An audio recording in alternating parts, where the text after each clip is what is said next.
So let's talk about the song Promises. Okay. Refresh my memory. Cause, E major. Okay, No, I know the song, but what I was going to say to refresh my memory about, I feel like Promises was part of another song originally or something. And then we changed it to Promises. Was there another older version of it that... Was it before we were face to face kind of thing? No, maybe. I think we might have pillaged some of the song ideas, and then it kind of came back and made an appearance as Promises on this record. Yeah. Right? I don't know why I'm looking at the artwork like that's going to help me remember. And you can't read it anyway. Because you can't read it. You absolutely cannot read it. No, the font is just abysmal. This. How did we even allow this record to get pressed? This version. It's and we garbage. were excited. Because we didn't care. We were on tour. Yeah, we were punk.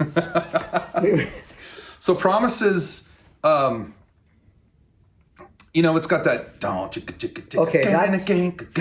which is what I like about thing. That's one thing I was going to say is you always used to do that. Like there was a couple songs where you do that. I like to do a chicka chickas a lot. You wouldn't play a chord; it would just be the squeaky noise. Yeah, and it was always really cool. And then we got Chad, and then when you guys did it together in that song on the verses, it sounds so killer. It's like something the two guitars together. That squeaky noise. I was like, right on. Yeah, I remember that. It's ratty and noisy. And then we break into the pre-chorus, and it's full, just rad chords, and I you get the sus down, which is, that's a good one. I feel like I have a vague memory of it, and I can't, I'm totally like old guying out right now that I can't remember. It was something else, like the song Pain. Remember?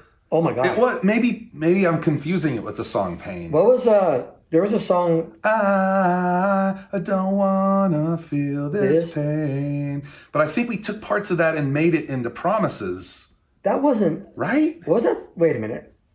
What was that song? What was Pain about? I don't remember what it was about. That wasn't the song. Is that some shit we wrote with Howard Eakin or something? Was that when we were like into comic books and? Hell yeah, it was. And we were always in comic books. It might have been about the Crow. Was it about the Crow? Maybe. Yeah. That's what I was just gonna say. It was about the Crow, right? Maybe. I still have my. I don't know. My Crow comics all signed by O'Barr. Still got them. Okay, let's veer off the. Sorry about that. No, let's veer off the recording a little bit. One of my best memories about the early '90s times is us all going down to Comic-Con in San Diego and being able to see, this is super nerd time, so tune out if you don't like to nerd out, but being able to like walk up to guys like Jim O'Barr and Neil Gaiman and other Gaiman, I don't know how you say his name. He wrote Sandman and other amazing novels and films. Sam Neill, after all that. Samuel? We were able just to walk up to these guys and get them to sign stacks of our comic books. It was before the convention center was built. It was like super. It was before the lo-fi. It was still in the same area. But it was like today. There's over 100,000 people a day that go through it. Back then, it was like maybe 5,000, maybe 6. We'd see Glenn Danzig walking around. We'd see the Ramones and Metallica walking around. That's just what it was. And nobody bugged anybody. I did bug Glenn Danzig.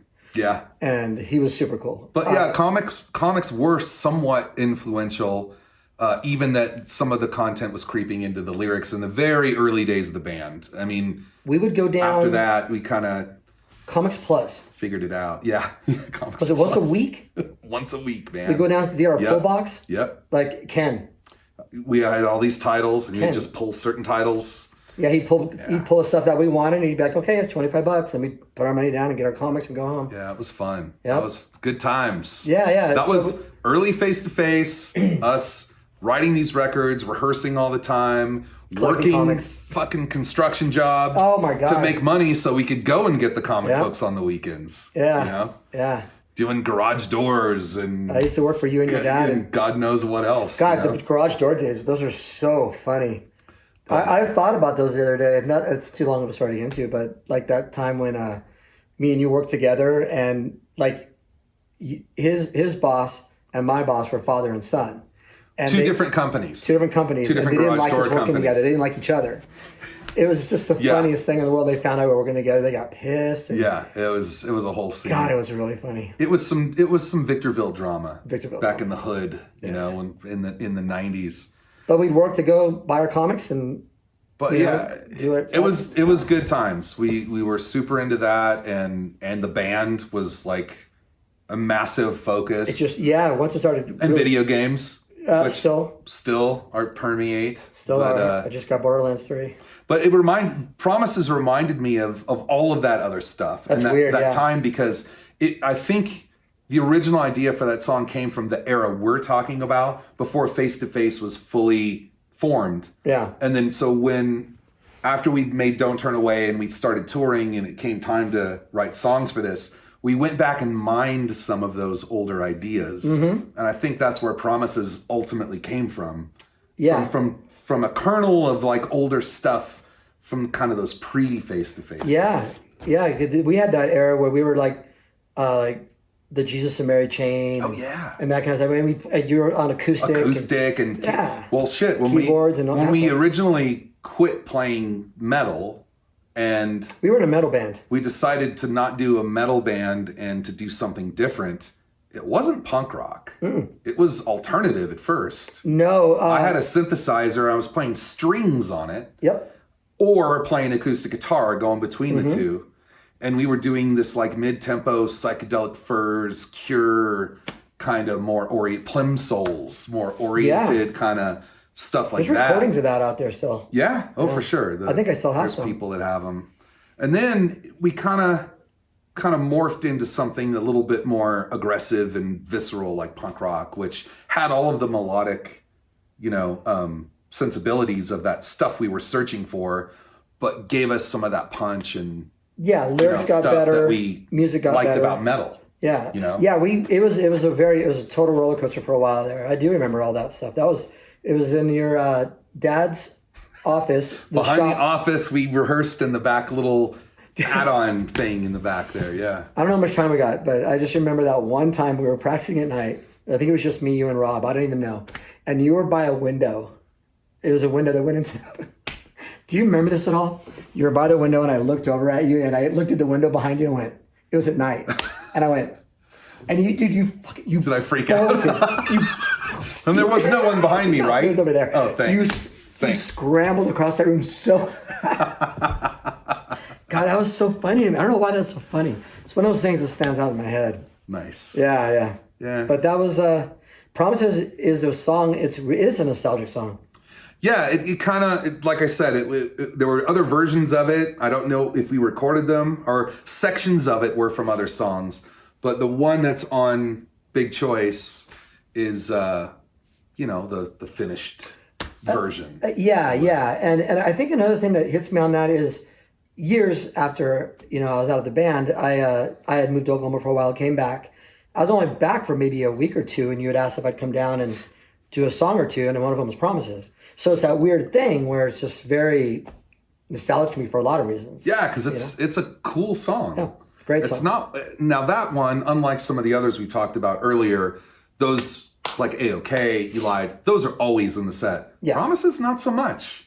It doesn't come up that often, but when we do whole album shows, then we'll do right, and that's when I came down and I did that, and I remember not knowing it.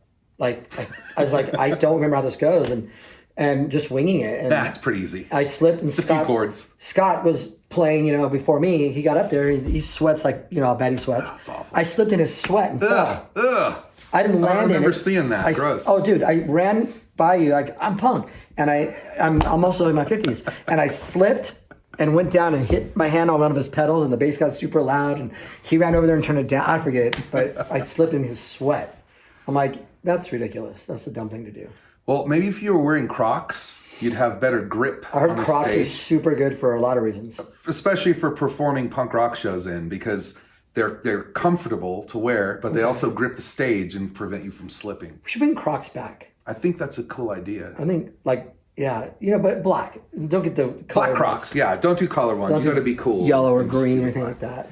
Anyway, so I think we've had a lot to say about Promises. Check out the track. Hope you like it. Hey, thanks for watching. If you'd like access to even more exclusive face-to-face content, then please click on the subscribe button at the bottom of the screen to subscribe to the Face to Face official YouTube channel.